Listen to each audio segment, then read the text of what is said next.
Heather Locklear is hospitalized for suspected overdose hours after posting $20,000 bail and leaving jail in her pajamas and flip-flops.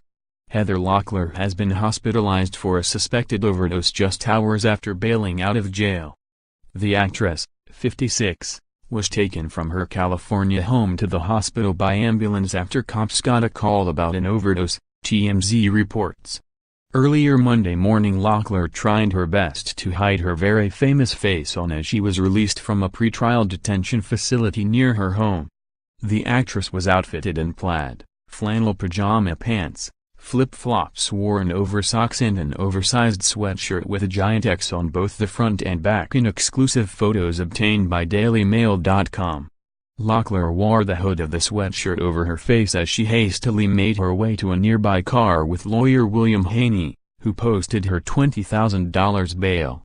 That $20,000 came from a bail bond company, a member of the Ventura County Sheriff's Office told DailyMail.com.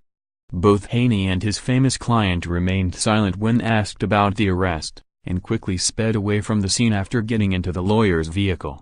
Locklear, who looked ashen and disconcerted, was initially scheduled to appear in court on Tuesday for her arraignment on 2 misdemeanor battery charges, but that date was later pushed back to August. She could be seen carrying the paperwork from her booking as she headed out of the facility with Haney. Police arrested Locklear on Sunday after she allegedly attacked an officer and an EMT who responded to a reported domestic disturbance at her Thousand Oaks home. She previously had a physical altercation with law enforcement officials in February, which also led to an arrest. A member of the Ventura County Sheriff's Office tells DailyMail.com that deputies were twice called to Locklear's residence on Sunday, first around 6 p.m. and then again at 11 p.m. Those were dispatched as disturbance calls at the time. Deputies determined no crime had occurred after responding to the first call and left the scene. It was when responding to the second call that deputies made contact with Locklear, who allegedly attacked an officer when he tried to separate her from other parties at the residence. The dispatcher can be heard telling officers that a woman was cursing in the background while a man stated, "Get the police here now," during that second call. There was a physical earlier with a female. There are no weapons inside the residence. No one else is there, says the dispatcher. When a member of law enforcement did arrive and try to remove the actress from a situation, Locklear battered that officer by kicking him, according to a fellow member of the force, at which point she was arrested. That same officer described Locklear as extremely intoxicated and uncooperative, noting that while being checked at the scene she also kicked one of the EMS personnel examining her. Ventura County Sheriff's Office records show that Locklear was taken into custody at 11:30 p.m. and later booked just after 2 a.m. on Monday on 2 misdemeanor counts of battery. Locklear was first taken to the hospital to be cleared for booking, according to the sheriff's office. DailyMail.com has reached out to Locklear's reps for comment. She is currently on a hiatus with the firm that handles her public relations. The actress had already been facing 4 counts of battery upon an officer and emergency personnel, along with a single count of resist, obstruct, delay of peace officer or EMT for an incident that occurred earlier this year. Locklear was arrested on suspicion of injuring a partner and fighting with sheriff's officers at her home in Thousand Oaks on the night of February 25.